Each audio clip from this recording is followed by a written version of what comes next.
Belief को तोड़ रहा हूं मैं। सबसे गंदा ऑब्जर्वेशन यही है, क्योंकि जब मैं अपने देखी और सुने पर विश्वास करता हूं तो अपने दिमाग को भी बीच में लाता हूं। जिंदगी में जो सीखा रहता हूं, जिंदगी में जो भी मैंने सीख मुझे मिली है, जो भी मुझे संस्कार मिला है, उसके बिना तो मैं विश्लेषण करूंगा नहीं। वही मिला के विश्लेषण करता हूं और उस हिसाब से इंटरप्रेट करता हूं। जैसे अंडा खाना अच्छी बात है, बुरी बात? कितने लोग कहते हैं अच्छी बात है? उठाओ उठाओ ना। आजा, उसको नहीं अच्छा लगता है उठाए, बुरी बात, हम भी उठा रहे हैं। तो क्या कौन गलत है? कोई गलत है क्या?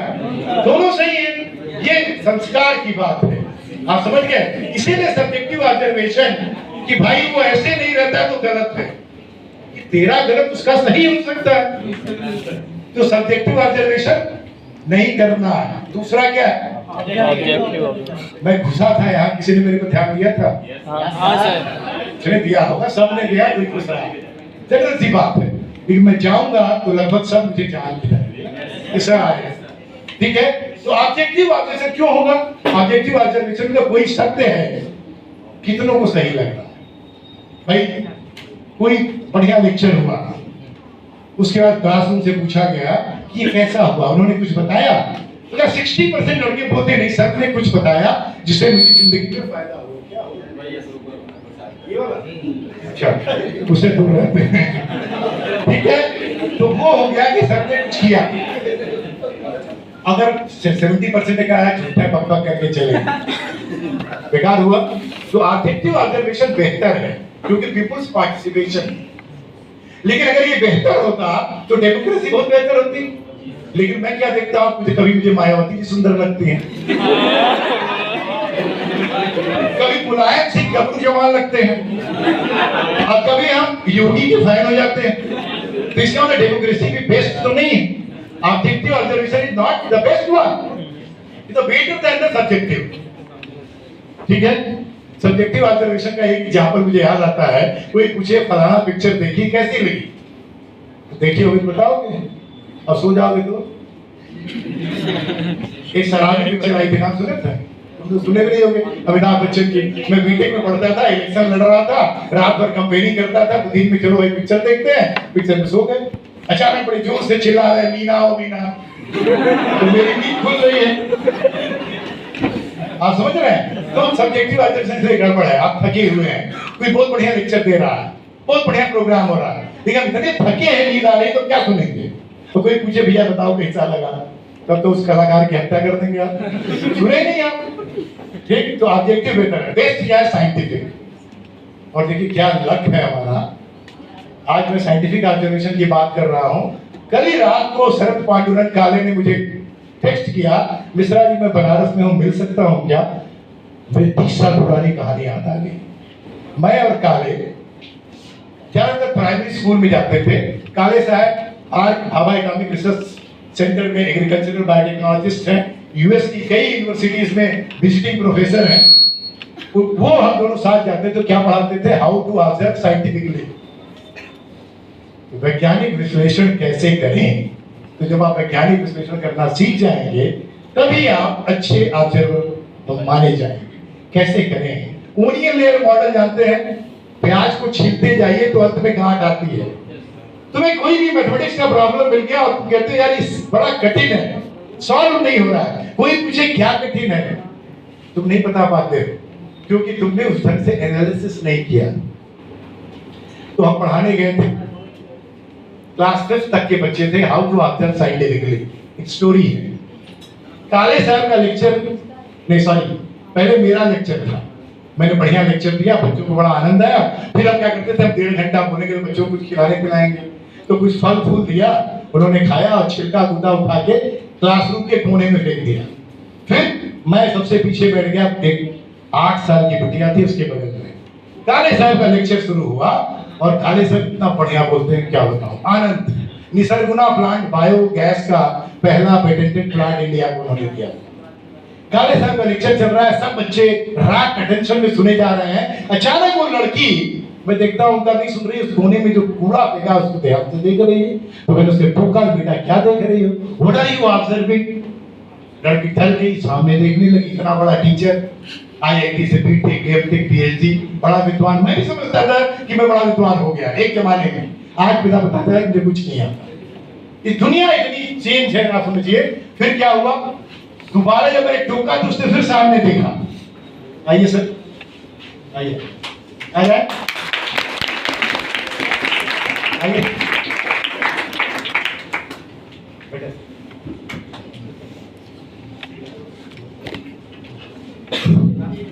उसके बाद जब दोबारा उसने मुझे देखना शुरू किया और जब मैंने टोका तब काले साहब पूछते, मिश्रा जी वहां क्या हो रहा है? मैंने कहा सर उस कोने में कुछ ऐसा हो रहा है जो आपके लेक्चर से बढ़िया। तो फिर वो क्या हुआ, हम दोनों उस लड़की के पास पहुंचे। मैंने कहा बेटा बताइए, अगर ध्यान से सुनिएगा, बड़ी करेक्ट ऑफ स्टोरी है। मैंने कहा बेटा व्हाट आर यू ऑब्जर्विंग? उसने कहा sir why don't you observe? आप भी देखिए ना, कभी टीचर पढ़ाता है एग्जाम से देना पड़ जाए तो पता चलता है। मैं इतने साल से पढ़ा रहा हूँ, अगर मुझे बैठा दोगे जो सब्जेक्ट में पढ़ा रहा हूँ, हो सकता है मैं ही पास ना हो जाऊं।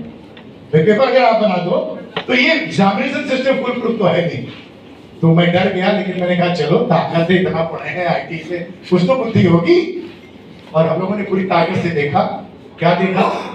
छिलका है, गूदा है, बीज है और उसमें मक्खी में बना है। मैंने कहा बेटा यही तो है, क्या देख रहे हो? तो कह रही है सर ध्यान से देखिए, प्लीज ऑब्जर्व केयरफुली और you can change the subject, please observe scientifically. फिर हम भी पूरी बुद्धि झोंक दिए, काले साहब भी पूरी बुद्धि झोंक दिए। क्या मिला? वही छिलका, वही गूदा, वही बीज और वही मक्खियां। तो फिर हम लोग हारी बोले। घर में अगर छोटे बच्चे से बहस कर लो तो कान पकड़ना पड़ता है। हमने कहा भैया सॉरी तू ही बता दे, माता जी तू ही बता दे।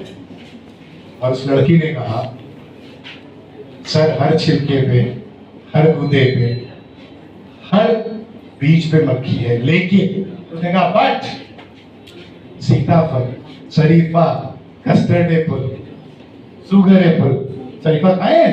उसने कहा शरीफे के न छिलके पे, न बीज पे, न गूदे पे, किसी पे मक्खी नहीं है। अब बताइए हमने क्यों नहीं देखा? हमने फल देखा, क्लस्टर। उसने आम देखा, केला देखा, संतरा देखा, तब उसे दिखा रही शरीफा तो मक्खी है ही नहीं। और जब उसको सैंपल को बार्क लेबोरेटरी में भेजा गया, उसमें क्या मिला? Insect repellent. पेटेंट क्या होता है जानते हैं? जैसे मेरे 200 SCI पब्लिकेशन है, 200, मोर देन 200। 1 और 2% जो आता है ना, लोग अखबार में निकलवाते हैं 2% आता है। मैं हर साल 2% पे रहता हूँ। वर्ल्ड के टॉप 2% साइंटिस्ट में मैं हमेशा रहा हूँ, भगवान की दुआ रही। उसका पेटेंट होता है जब उसको आप कमर्शियलाइज करते हैं। मेरे अब तक कुल 7 पेटेंट हैं। 30 साल से पढ़ा रहा हूँ, इतना बढ़िया साइंटिस्ट हूँ। 7 पेटेंट। एक पेटेंट उस लड़की के नाम से तुरंत हो गया, देन एंड देयर। अब समझ रहे हैं इनोवेशन, ऑब्जर्वेशन कितना इंपॉर्टेंट है। ऑब्जर्वेशन बता लिया, अब ज्यादा समय नहीं है, एक दो चीज और बताऊंगा। नीड, आवश्यकता, सब जानते हैं ना? What is need? Can you define that?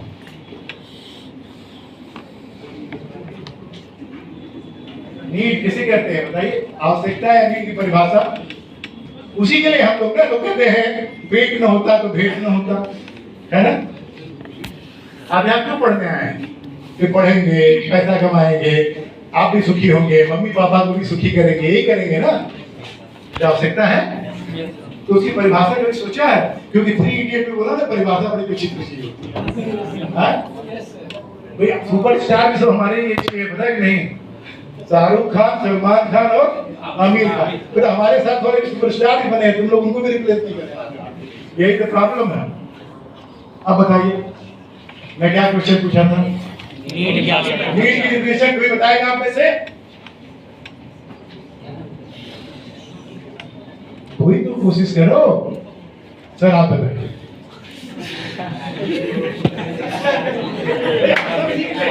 देखिए मैं तो रोज सीखता हूँ।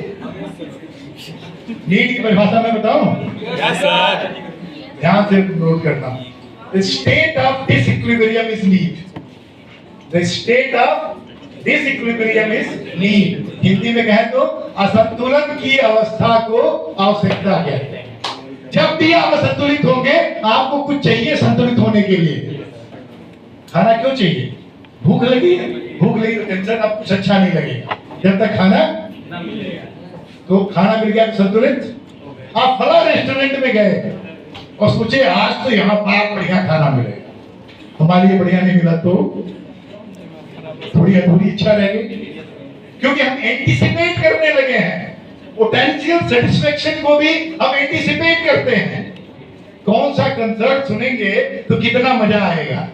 एक बार मैं भूपेंद्र और मिताली को बॉम्बे से ले आया। अब तुम लोग जानते भी नहीं होंगे भूपेंद्र मिताली कौन है। बड़ा बढ़िया केटल गाते थे भाई भूपेंद्र सिंह। अब भूपेंद्र सिंह वो ग्रीन रूम में जाके इतनी तैयारी कर ली है, इतनी पी लिए कि गा ही नहीं पाया। आप समझ रहे हैं? तो स्थिति को जरा समझिए। मैं हर चीज खुल के बात करता हूँ। छोटी उम्र है, 16 साल का लड़का हूँ मैं। पलक कीजिए 61। Okay, so I am very young man, so I discuss everything. The state of disequilibrium is need, असंतुलन की अवस्था आवश्यकता है। मैं ऐसे खड़ा हूँ, क्या हूँ? असंतुलित हूँ। कब तक रहूंगा? रखूंगा, संतुलित हो गया। अब देखिए, तुम्हें क्या संतुलित होने की उम्र है? नहीं है।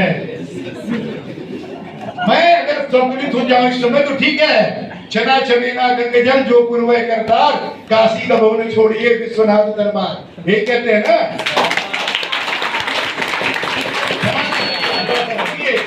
तो ये किसके लिए कहा? मेरे लिए। मुझे सब कुछ मिल गया है। मैं फिर डायरेक्टर बन जाऊं, फिर वाइस चांसलर बन जाऊं, तो मैं अपने लिए तनाव ही तो लाऊंगा। वो आइए सारे तनाव देंगे, वो नेताजी लोग आ जाएंगे, फलनवा को इतना पैसा चाहिए। That is the fact.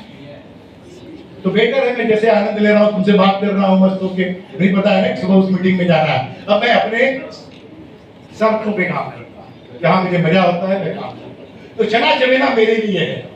Banaras में लोग मरने आते हैं कौन? जो बूढ़े हो जाते हैं। जवान थोड़ा मरने आते हैं, जवान यहाँ सीखने आते हैं। तो तुम्हें असंतुलित रहना है। कितना रहना है? पूरा। वो नहीं पूरा। वो ध्यान दीजिए भाई, मैंने जेई का भी तैयारी करना है। मैं पूरी कोशिश करके जेई दे रहा हूँ।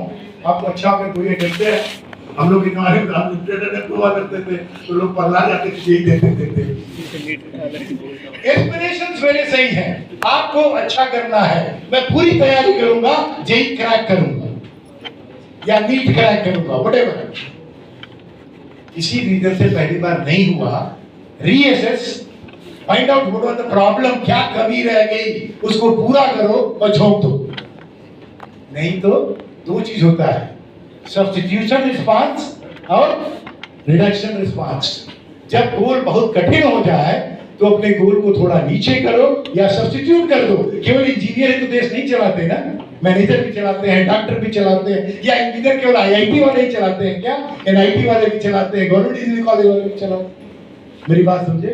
आइदर यू सब्स्टिट्यूट और रिड्यूस द गोल, लेकिन इतना भी मत करो कि हम ये दीवार सर से ही तोड़ेंगे। उस तरह का संतुलन।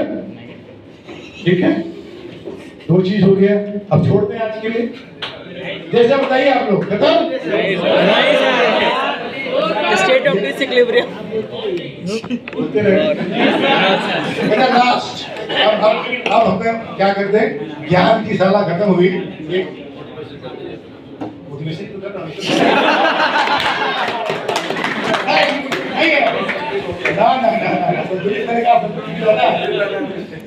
संतुलित रहना है। अब सुनिए, अब देश की बात थोड़ी करें। आप आगे जाएंगे तो आपका परिवार आगे जाएगा, आपका परिवार आगे जाएगा तो समाज आगे जाएगा, तो अल्टीमेटली देश आगे। पंचशील और न्यू मिलेनियम सुने हैं आप? आपने पंचशील का नाम सुना है? बताइए। नाम सुना। अच्छा, जातक कथाओं का नाम सुने हैं? जातक कथाएं ये भी सुने हैं, नाम सुने हैं। सर पढ़े, नेट पर सब उपलब्ध है। हमने पढ़ना छोड़ दिया है, इसलिए हमारा दिमाग अब विश्लेषण नहीं करता, इसलिए हम सब चीज रटते हैं। ये सबसे गलत है। जातक कथाओं में पंचशील बहुत है, होता है ना। नेहरू और चाउ एंड लाई के बीच में पंचशील था, इंडिया चाइना भाई भाई। या गौतम बुद्ध ने एक पंचशील दिया, सत्य अहिंसा, इस तरह की बात की थी ना।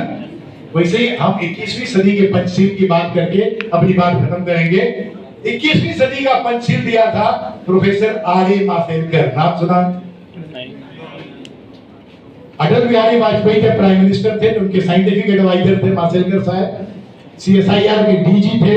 आज कंट्री में कोई भी बड़ी कंपनी है उसके बोर्ड ऑफ गवर्नर में है। इनोवेशन वर्ड जो इंडिया में कोई लाया है वो माशेलकर है। और मुझे गर्व है कि मैं भी केमिकल इंजीनियर हूं, वो भी केमिकल इंजीनियर है। ठीक है, मुकेश अंबानी भी केमिकल इंजीनियर है, आपको पता है ना। MM शर्मा भी केमिकल इंजीनियर है। आर.ए. माशेलकर ने पंचशील दिया, क्या दिया? पहला पॉइंट क्या है? Student centric education. ये देश तब बदल सकता है जब शिक्षा विद्यार्थी केंद्रित हो। अभी तक शिक्षा क्या है? टीचर सेंटर्ड है। मुझे कैसे आता है पढ़ाना, मैं भी पढ़ाऊंगा। टीचर को ऐसे बनना है कि क्लासरूम के एटमॉस्फेयर को देख के उन्हें चेंज कर सके और बच्चों की आवश्यकता के अनुसार उनको ज्ञान दे सके, तभी ये देश आगे जाएगा, क्योंकि स्टूडेंट की पर्सनालिटी उससे डेवलप होगी। आप समझ रहे हैं ना? दूसरा है वुमन सेंटर्ड फैमिली। क्या है? परिवार मातृसत्तात्मक है, पिता तत्व है। या कितने लड़के हैं, कितनी लड़कियां हैं? गिन लीजिए, आधी होंगी। और मैं जब पढ़ता था, मैं जब रुड़की में पढ़ता था तो हम 330 सीट थी, 327 लड़के थे और 3 लड़के थे। जस्ट थिंक कितना कम। तो लड़कियों को चांस नहीं मिला, मेरी जनरेशन में तो नहीं मिला। मैं वाइस चांसलर रहा तो यूनिवर्सिटी का, प्रोफेसर हूँ, अभी चाहूँ तो फिर बन सकता हूँ। 4 साल रिटायरमेंट बचा है। मेरा भाई चीफ मैनेजिंग डायरेक्टर है Indian industry of shipping, Indian industry of quality services. मेरी बहन ने इंटर कॉलेज में पढ़ाया, बुरा नहीं है, लेकिन वो मेरे बराबर इसलिए नहीं आई कि उसको अपॉर्चुनिटी नहीं दी। घर से जो इन्वेस्टमेंट था, अगर 10 रुपया था तो 6.5 रुपया हमारे पर लगाया जाता था, 1 रुपया उसके लिए रखा जाता था। That was the problem। और अगर देश की जनसंख्या 140 करोड़ है, 70 करोड़ महिलाएं और 70 करोड़ पुरुष हैं, मोदी हो चाहे उससे भी बड़ा खतरनाक घोड़ा हो, रथ का अगर एक पहिया टूट गया तो कहीं खाएगा घोड़ा? वो स्ट्रेट नहीं जाएगा, गोल गोल। इसलिए हमें लड़कियों की शिक्षा पर ज्यादा ध्यान देना है। और इंडस्ट्रीज में भी आप देखिए, किरण शाह मजूमदार, इंदिरा नूरी, किसी का नाम लेते हैं, प्रूफ कल्पना चावला। तो औरतों की बराबरी की हिस्सेदारी होनी चाहिए। तीसरा है ह्यूमन नॉलेज सेंटर सोसाइटी, ज्ञान परक समाज। नॉलेज कौन क्रिएट करता है? Teacher and scientist. तो इस देश में टीचर और साइंटिस्ट की जब तक इज्जत नहीं होगी तब तक देश आगे नहीं जाएगा। मैंने देखा है, वाइस चांसलर बनने के बाद भी देखा है कि आपकी गाड़ी वहां नहीं खड़ी होगी जहां मिनिस्टर साहब की खड़ी होगी या जहां सेक्रेटरी साहब की खड़ी होगी। मेरा स्टूडेंट कानपुर में डीएम था, तो मुझे गलती से पता चल गया, धक से अपनी गाड़ी हटा लिया कि सर की गाड़ी आ रही है। नहीं तो सर कितने बड़े विद्वान हो, कौन पूछता है? सफेद शर्ट, सफेद कुर्ता, सफेद पजामा, सफेद जूता पहन के आ जाइए। तो ये देश तब तक पीछे रहेगा जब तक ये लोग आगे रहेंगे। इसलिए आप लोगों को बड़े होके तगड़े से काम करके इनको पीछे छोड़ना। नॉलेज सेंटर सोसाइटी, नॉलेज क्या है? This is the information era. From a single click on the Google, you can find n number of information. But processing of information and converting it to knowledge is the challenge. And who does it? Teachers and scientists. तो teacher की सबसे ज्यादा इज्जत होनी चाहिए। अपने teacher के जोरदार ताली बजाइए। बहुत जरूरी है। बड़े-बड़े डिसीजन होते हैं, रुक जाइए बीच में। बड़े-बड़े डिसीजन होते हैं, लोग कहते हैं पहले टीचर को प्रूव करना पड़ेगा। हम सनातन वाले हैं, हम तो कहते हैं पहले प्रूव नहीं करना होता, पहले श्रद्धा चाहिए। आप पत्थर की पूजा करते हो ना, दूसरा कह सकता है पागल है पत्थर की पूजा करते, मेरी श्रद्धा है पत्थर। मैं विश्वनाथ कहता हूं उसका। और भोजपुरी में एक कहावत है कि अगर हमें दूध लेना हो तो गमछा लगी जी बर्तन चाहिए ना। We have to change ourselves। मुझे अपने को उस ढंग से बनाना होगा। मेरे व्यक्तित्व में वो जोर आ जाए, मेरे व्यक्तित्व में वो जादू आ जाए कि मैं अपने गुरुओं की इज्जत करूं, उनसे सीखूं। ये बहुत जरूरी है। ह्यूमन सेंटर डेवलपमेंट, कितना भी कंप्यूटर आए, मनुष्य का रिप्लेसमेंट नहीं है, तो मानव पर विकास होना चाहिए। और अंत में कहते हैं इनोवेशन सेंटर्ड इंडिया। इंडिया कैसा होगा? इनोवेशन इनोवेशन जानते हैं क्या है? इसमें से कितने लोग हमें बताएंगे what is the difference between discovery, invention and innovation? इन तीन चीजों का अंतर बताएं। Discovery, invention and innovation.